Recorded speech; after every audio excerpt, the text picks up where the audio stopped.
ಬಂಧುಗಳೇ ನಮಸ್ಕಾರ, ಹೇಗಿದ್ರೆ ನೀವೆಲ್ಲರೂ? ನಾನು ಸುಬ್ರಹ್ಮಣ್ಯ ಎಸ್ ಹಂಡಿಗೆ. ಬಂಧುಗಳೇ, ಇಲ್ಲಿವರೆಗೆ ಯಾವ ರೀತಿಯಾದಂಥ ಸುದ್ದಿಯನ್ನು ನಾವೆಲ್ಲರೂ ಕೂಡ ಕೇಳ್ತಾ ಇದ್ವಿ ಹೇಳಿ?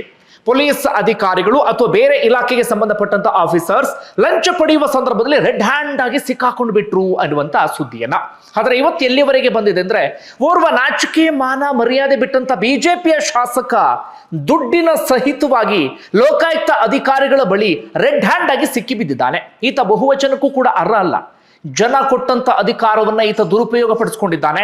ತನ್ನದೇ ಕ್ಷೇತ್ರದ ಜನರ ರಕ್ತ ಹೀರುವಂತ ಕೆಲಸವನ್ನ ಈತ ಮಾಡ್ತಾ ಇದ್ದ. ಇಲ್ಲಿಯವರೆಗೆ ಬರೀ ಆರೋಪವನ್ನ ಕೇಳ್ತಾ ಇದ್ವಿ ನಾವು, ಶಾಸಕರು ಇಷ್ಟು ಪರ್ಸೆಂಟೇಜ್ ತೆಗೆದುಕೊಳ್ತಾರೆ, ಅಷ್ಟು ಪರ್ಸೆಂಟೇಜ್ ತೆಗೆದುಕೊಳ್ತಾರೆ ಅಂತ. ಹಿಂದೆ ಬಿಜೆಪಿ ಸರ್ಕಾರದ 40% ಅಂತ ಇದ್ರು. ಈಗ ಕಾಂಗ್ರೆಸ್ ಬಂದ್ಮೇಲೆ ಅದೇ ಬಿಜೆಪಿ ನಾಯಕರ ಆರೋಪ ಜೊತೆಗೆ ಗುತ್ತಿಗೆದಾರರ ಆರೋಪ ಪರ್ಸೆಂಟೇಜ್ ಇನ್ನಷ್ಟು ಜಾಸ್ತಿ ಆಗಿದೆ ಅಂತ. ಇಲ್ಲಿವರೆಗೆ ಆರೋಪ ಪ್ರತ್ಯಾರೋಪ ಅಂತದನ್ನು ಗಮನಿಸ್ತಾ ಇದ್ವಿ. ಆದರೆ ಇವತ್ತು ಓರ್ವ ಶಾಸಕ ಅದೇ ರೀತಿಯಾಗಿ ಲಂಚ ಪಡೆಯುವ ಸಂದರ್ಭದಲ್ಲಿ ರೆಡ್ ಹ್ಯಾಂಡ್ ಆಗಿ ಸಿಕ್ಕಿ ಬಿದ್ದಿದ್ದಾನೆ. ಬಂಧುಗಳೇ, ಇದರಿಂದ ಏನೇನಾಯ್ತು ಗೊತ್ತಾ? ನಾನು ಹೇಳ್ತಾ ಹೋಗ್ತೀನಿ ಎಲ್ಲವನ್ನೂ ಕೂಡ. ನಾವು ಆರಂಭದಲ್ಲಿ ಗಮನಿಸಬೇಕಾಗಿರುವಂಥ ವಿಚಾರ ಅಂದ್ರೆ, ಬಿಜೆಪಿ ಕಳೆದ ಬಾರಿ ಈತನಿಗೆ ಟಿಕೆಟ್ ಅನ್ನು ಕೊಡ್ತು. ಯಾವ ಕಾರಣಕ್ಕಾಗಿ ಅಂದ್ರೆ, ಹೊಸ ಮುಖವನ್ನ ಪರಿಚಯಿಸಬೇಕು, ಯುವಕರು ರಾಜಕಾರಣಕ್ಕೆ ಬರಬೇಕು, ಹೀಗಾಗಿ ಯುವಕರಿಗೆ ಟಿಕೆಟ್ ಕೊಡಬೇಕು, ಚೆನ್ನಾಗಿ ಓದ್ಕೊಂಡಂತವರಿಗೆ ಟಿಕೆಟ್ ಕೊಡಬೇಕು ಎನ್ನುವ ಕಾರಣಕ್ಕಾಗಿ. ಕಾರಣ ಈತ ವೈದ್ಯ ಕೂಡ ಹೌದು, ಅಂದ್ರೆ ಡಾಕ್ಟರ್ ಕೂಡ ಹೌದು. ಆದರೆ ಹೊಸ ಮುಖ, ಯುವ ರಾಜಕಾರಣಿ, ಚೆನ್ನಾಗಿ ಓದ್ಕೊಂಡಿದ್ದಂಥ ಡಾಕ್ಟರ್ ಅಧಿಕಾರಕ್ಕೆ ಬಂದು ಮಾಡಿದ್ದೇನು? ಅದೇ ಮತ್ತೆ ಹೊಲಸು ತಿನ್ನುವಂತ ಕೆಲಸವನ್ನ, ಗಬ್ಬು ತಿನ್ನುವಂತ ಕೆಲಸವನ್ನ ಈಗ ಆ ಶಾಸಕ ಮಾಡಿದ್ದಾನೆ. ಮತ್ತೊಂದು ವಿಚಾರ ಅಂದ್ರೆ, ಅದು SC ಮೀಸಲು ವಿಧಾನಸಭಾ ಕ್ಷೇತ್ರ. ನಾವು ಯಾವಾಗಲೂ ಹೇಳ್ತಿರ್ತೀವಲ್ಲ, ತಳ ಸಮುದಾಯದವರು ಮುಂದೆ ಬರಬೇಕು ಅಥವಾ ಮೇಲೆ ಬರಬೇಕು, ಹೀಗಾಗಿ ಅವರಿಗೊಂದು ಮೀಸಲನ್ನು ಕೊಡಬೇಕು ಅಂತ ಹೇಳಿ. ಹೀಗಾಗಿ ಸಾಕಷ್ಟು ಮೀಸಲು ವಿಧಾನಸಭಾ ಕ್ಷೇತ್ರಗಳಿದ್ದಾವೆ. ಆ ಮೀಸಲು ವಿಧಾನಸಭಾ ಕ್ಷೇತ್ರ ಆದಂತ ಕಾರಣಕ್ಕಾಗಿ ಆ ಸಮುದಾಯದ ಈ ವ್ಯಕ್ತಿ ಟಿಕೆಟ್ ಅನ್ನ ಪಡೆದುಕೊಂಡಿದ್ರು. ಅಂತಿಮವಾಗಿ ಶಾಸಕರಾಗಿಯೂ ಕೂಡ ಆಯ್ಕೆ ಆಗಿದ್ರು. ಇದೀಗ ಆ ಜನರ ನಂಬಿಕೆಯನ್ನು ಕೂಡ ಈತ ಹಾಳು ಮಾಡಿಬಿಟ್ಟಿದ್ದಾನೆ. ಏನ್ ಹೇಳಬೇಕಿಂತವರಿಗೆ. ಓಕೆ, ಈಗ ಘಟನೆಯ ವಿಚಾರಕ್ಕೆ ಬರೋಣ. ಏನಾಗಿದ್ದು, ಏನ್ ಕತೆ ಅಂತ ಹೇಳಿ. ಬಂಧುಗಳೇ, ಈತ ಗದಗದ ಶಿರಹಟ್ಟಿ ವಿಧಾನಸಭಾ ಕ್ಷೇತ್ರದ ಶಾಸಕ.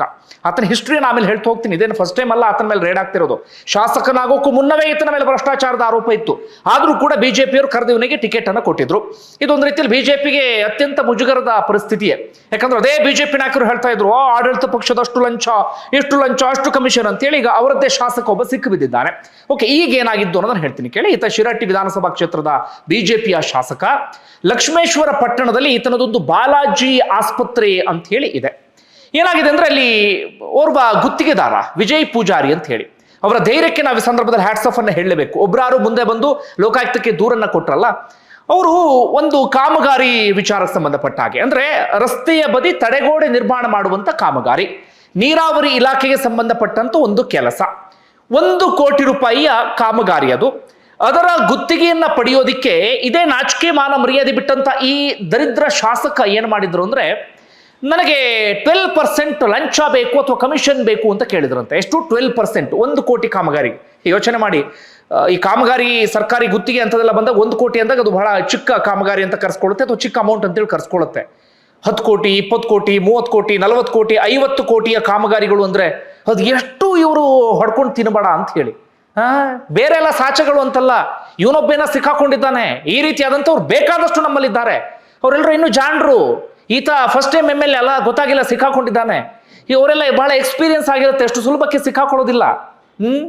ಈ ಬಹಳ ತಗೊಳ್ತಿರ್ತಾರೆ ನೋಡಿ. 1 ಕೋಟಿ ಕಾಮಗಾರಿಗೆ 12 ಲಕ್ಷ ಕೇಳಿದ್ದಂತೆ ಈತ, ಕೊನೆಗೆ 11 ಲಕ್ಷಕ್ಕೆ ಮಾತಾಗಿತ್ತಂತೆ. 11 ಲಕ್ಷ ರೂಪಾಯಿ ಲಂಚನೇ ಕೊಡಬೇಕು ಅಂದ್ರೆ ಕೆಲಸ ಏನ್ರಿ ಆಗುತ್ತೆ? ನೀವು ಯೋಚನೆ ಮಾಡಿ. ಒಂದು ತಡೆಗೋಡೆ, 1 ಕೋಟಿ ಕಾಮಗಾರಿ, 11 ಲಕ್ಷ ಇವನಿಗೆ ಕೊಡಬೇಕು. ಇನ್ನೋದು ಯಾರ್ಯಾರು ಬಾಯಿಗೆ ಹೋಗಿ ಸೇರುತ್ತೋ. ಕೊನೆಗಲ್ಲಿ ಕಾಮಗಾರಿಗೆ ಅಂತೇಳಿ ಬಳಕೆ ಆಗುವಂತ ಹಣ ಎಷ್ಟು ಹೇಳಿ? ದರಿದ್ರದವ.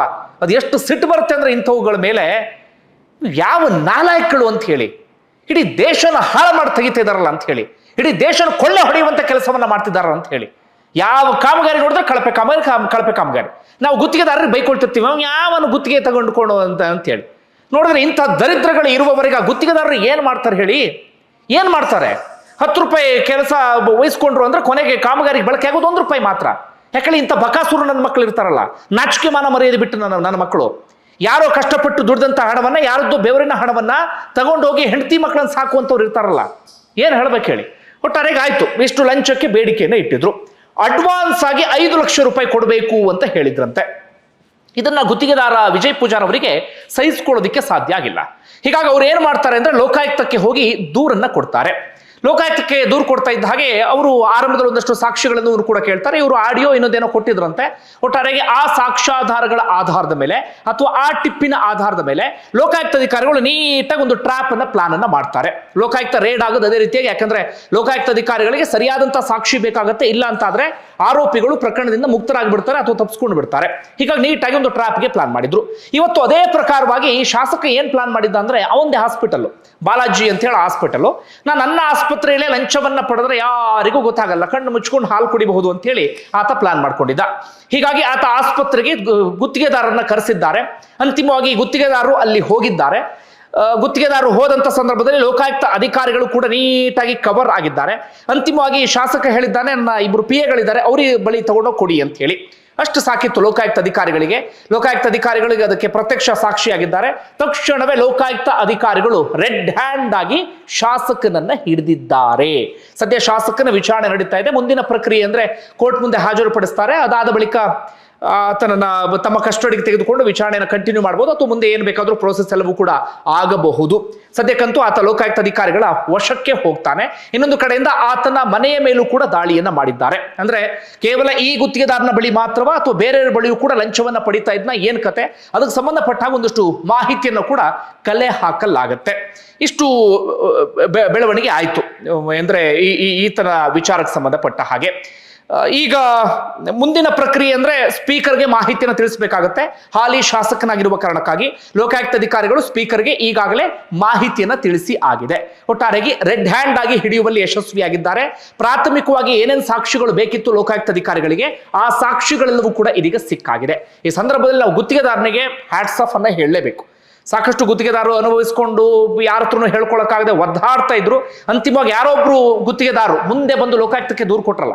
ಬೇರೆ ಸಂದರ್ಭದಲ್ಲಿ ಏನಾಗ್ತಿತ್ತು ಅಂದ್ರೆ ಗುತ್ತಿಗೆದಾರ ಹೆದರ್ಕೊಳ್ತಾ ಇದ್ರು, ನಾನು ಈಗೇನೋ ಹೋಗಿ ದೂರು ಕೊಡ್ತೀನಿ, 4 ದಿನ ಸುದ್ದಿ ಆಗುತ್ತೆ, ಅದಾದ ಬಳಿಕ ಯಾರು ನನ್ನ ಹತ್ರ ಬರಲ್ಲ, ಶಾಸಕರು ನನ್ನ ಟಾರ್ಚರ್ ಕೊಡೋದಕ್ಕೆ ಶುರು ಮಾಡ್ಕೊಂಡು ಬಿಡ್ತಾರೆ, ಹಾಗೆ ಹೀಗೆ ಅಂತ ಹೇಳಿ. ನೋಡೋಣ ಮುಂದೆ ಏನಾಗುತ್ತೆ ಅಂತ ಹೇಳಿ. ನನ್ನ ಪ್ರಕಾರ ಇಂಥವ್ರನ್ನೆಲ್ಲನೂ ಕೂಡ ಶಾಸಕ ಸ್ಥಾನದಿಂದನೇ ಕಿತ್ತು ಒಗೆದು ಬಿಡ್ಬೇಕು ಇಂಥವ್ರನ್ನ. ಅಂತ ಅನಿಷ್ಟಗಳು ಇವರೆಲ್ಲರೂ ಕೂಡ ಬೇಗ ವಿಚಾರಣೆ ಎಲ್ಲವೂ ಕೂಡ ನಡೆದು ಬಿಟ್ಟು ಅಂತಿಮವಾಗಿ ಎಲ್ಲರೂ ಕೂಡ ಕಿತ್ತು ಒಗೆಯುವಂತ ಪ್ರಕ್ರಿಯೆಗಳೆಲ್ಲವೂ ಕೂಡ ಆಗಬೇಕು. ಈತ ಯಾರು ಚಂದ್ರುಲ ಮಾಡಿ, ಆತನ ಹಿನ್ನೆಲೆ ಏನು ಅಂತ ಗಮನಿಸ್ತಾ ಹೋಗೋಣ. ಬಂಧುಗಳೇ, ಈತ ಓರ್ವ ಡಾಕ್ಟರ್. 2018ರಲ್ಲಿ ಈತ ಕರ್ತವ್ಯಕ್ಕೆ ನಿಯೋಜನೆಗೊಳ್ತಾನೆ. ಶಿರಹಟ್ಟಿಯ ತಾಲೂಕು ಆಸ್ಪತ್ರೆಯಲ್ಲಿ ಈತ ಕೆಲಸವನ್ನ ಮಾಡ್ತಿರ್ತಾನೆ. 2019ರ ಸಂದರ್ಭದಲ್ಲಿ ಈತನ ವಿರುದ್ಧ ಆರೋಪ ಕೇಳಿ ಬಂದಿರುತ್ತೆ, ಭ್ರಷ್ಟಾಚಾರದ ಆರೋಪ. ತಾಲೂಕು ಆಸ್ಪತ್ರೆಯಲ್ಲಿ ಕೆಲಸ ಮಾಡುವ ಸಂದರ್ಭದಲ್ಲಿ ಆಗಲೇ ಭ್ರಷ್ಟಾಚಾರದ ಆರೋಪ. ಲೋಕಾಯುಕ್ತ ಅಧಿಕಾರಿಗಳು ಆಗ್ಲೂ ಕೂಡ ರೇಡ್ ಮಾಡಿರ್ತಾರೆ. ಲೋಕಾಯುಕ್ತ ವಿಚಾರಣೆ ಎಲ್ಲವೂ ಕೂಡ ನಡೀತಾ ಇರುತ್ತೆ. ಹೀಗಿದ್ದಾಗಲೇ ಲೋಕಾಯುಕ್ತ ವಿಚಾರಣೆಯಿಂದ ತಪ್ಪಿಸಿಕೊಳ್ಳುವಂತ ಉದ್ದೇಶದಿಂದ 2021ರಲ್ಲಿ ಈತ ರಾಜೀನಾಮೆಯನ್ನು ಕೂಡ ಕೊಟ್ಟು ಬಿಟ್ಟಿರ್ತಾನೆ ತನ್ನ ಹುದ್ದೆಗೆ. ಅದಾದ ಬಳಿಕ ಅದು ಹೇಗೋ ಲಾಬಿ ಮಾಡಿ ಒಂದಷ್ಟು ಸೋಷಿಯಲ್ ಸರ್ವಿಸ್ ಅಂತೇಳಿ ನಾಟಕ ಆಡಿ ಅಂತಿಮವಾಗಿ ಬಿಜೆಪಿ ಟಿಕೆಟ್ ಪಡೆದುಕೊಳ್ಳುವಲ್ಲಿ ಈತ ಯಶಸ್ವಿ ಆಗಿದ್ದ. ಬಿಜೆಪಿ ನಾಯಕರು ಭ್ರಷ್ಟಾಚಾರದ ಆರೋಪ ಇದ್ದರೂ ಕೂಡ ಈತನನ್ನ ಕರೆದು ಟಿಕೆಟ್ ಅನ್ನ ಕೊಟ್ಟಿದ್ರು. ಯುವ ಮುಖ, ಹೊಸ ಮುಖ, ಜನರಿಗೆ ಒಂದು ರೀತಿಯಲ್ಲಿ ಬೇರೆ ರೀತಿಯಲ್ಲಿ ಆಗುತ್ತೆ, ಒಂದು ಪ್ರಯೋಗ ಎನ್ನುವ ರೀತಿಯಲ್ಲಿ ಈತನಿಗೆ ಟಿಕೆಟ್ ಅನ್ನ ಕೊಟ್ಬಿಟ್ಟಿದ್ರು. ಅಂತಿಮವಾಗಿ 77,000 ಓಟ್ ತಗೊಂಡಿದ್ದ ಈತ, 74,000 ಅನ್ಸುತ್ತೆ ಮಾರ್ಜಿನ್, ಹೆಚ್ಚು ಕಡಿಮೆ ಒಂದು 24,000 ಓಟ್ಗಳಿಂದ ಈತ ಗೆಲುವನ್ನು ಸಾಧಿಸಿದ್ದ. ಜನರು ಕೂಡ ಈತನ ಮೇಲೆ ನಿರೀಕ್ಷೆಯನ್ನು ಇಟ್ಟಿದ್ರು, ಭರವಸೆಯನ್ನು ಕೂಡ ಇಟ್ಟಿದ್ರು. ಆದ್ರೆ ಈಗ ಇಂಥದ್ದೊಂದು ಕೆಲಸವನ್ನ ಈತ ಮಾಡಿದ್ದಾನೆ. ಇದಕ್ಕೂ ಮುನ್ನ ಇತ್ತೀಚೆಗೆ ಒಂದು ಇನ್ಸಿಡೆಂಟ್ ಆಗಿತ್ತು. ಈತನ ಚಾಲಕ ಇವ್ರ ಮನೆಯಲ್ಲೇ ನಿಗೂಢವಾಗಿ ಸಾವನ್ನಪ್ಪಿದ್ರು, ಅವ್ರ ಪ್ರಾಣವನ್ನ ಕಳ್ಕೊಂಡಿದ್ರು. ಆಗಲೂ ಒಂದು ಸಣ್ಣ ಮಟ್ಟಿಗೆ ಶಾಸಕರ ಮೇಲೆ ಅನುಮಾನ ಬಂದಿತ್ತು. ಆದ್ರೆ ಅದಾದ ಬಳಿಕ ಅದು ಹಂಗೆ ತಣ್ಣಗಾಗ್ಬಿಟ್ಟಿತ್ತು. ಈಗ ಲೋಕಾಯುಕ್ತ ರೇಡ್ ಆದ ಬಳಿಕ ಹಳೆ ಪ್ರಕರಣಗಳೆಲ್ಲವೂ ಕೂಡ ಮತ್ತೊಮ್ಮೆ ಮುನ್ನೆಲೆಗೆ ಬಂದರೂ ಕೂಡ ಅಚ್ಚರಿ ಇಲ್ಲ. ಇದು ಬಿಜೆಪಿ ಶಾಸಕನ ಅವಾಂತರ ಅಥವಾ ಬಿಜೆಪಿ ಶಾಸಕನ ನಿಜ ಬಣ್ಣ ಹೊರಗಡೆ ಬಂದಿದೆ. ಯಾರೇನು ಕಡಿಮೆ ಇಲ್ಲ, ಕಾಂಗ್ರೆಸ್ನವ್ರು ಕಡಿಮೆ ಇಲ್ಲ, JDSನವ್ರು ಕಡಿಮೆ ಇಲ್ಲ, ಬಿಜೆಪಿ ಕಡಿಮೆ ಇಲ್ಲ, ಎಲ್ಲರೂ ಒಂದೇ. ಬಕ್ರಾ ಆಗೋದು ನಾವು ಮಾತ್ರ. ಈಗ ಇನ್ನೊಂದು, ಈಗಂತೂ ಬಿಜೆಪಿಗೆ ದೊಡ್ಡ ಮುಜುಗರ. ಕಾಂಗ್ರೆಸ್ನವ್ರ ಮೇಲೆ ಆರೋಪ ಮಾಡ್ತಾ ಇದ್ರು, ಅಷ್ಟು ಪರ್ಸೆಂಟು ಇಷ್ಟು ಪರ್ಸೆಂಟು ಅಂತ ಹೇಳಿ. ಇದು ಬಿಜೆಪಿಗೆ ದೊಡ್ಡ ಮುಜುಗರ ಅನ್ನೋದ್ರಲ್ಲಿ ಯಾವುದೇ ಡೌಟ್ ಇಲ್ಲ. ಒಂದು ವೇಳೆ ನಿಮ್ಗೆ ಏನಿಸ್ತದೆ ಕಮೆಂಟ್ ಬಾಕ್ಸ್ ಅಲ್ಲಿ ಮೆನ್ಷನ್ ಮಾಡಿ. ಧನ್ಯವಾದ ವಿಡಿಯೋ ನೋಡಿದ್ದಕ್ಕಾಗಿ.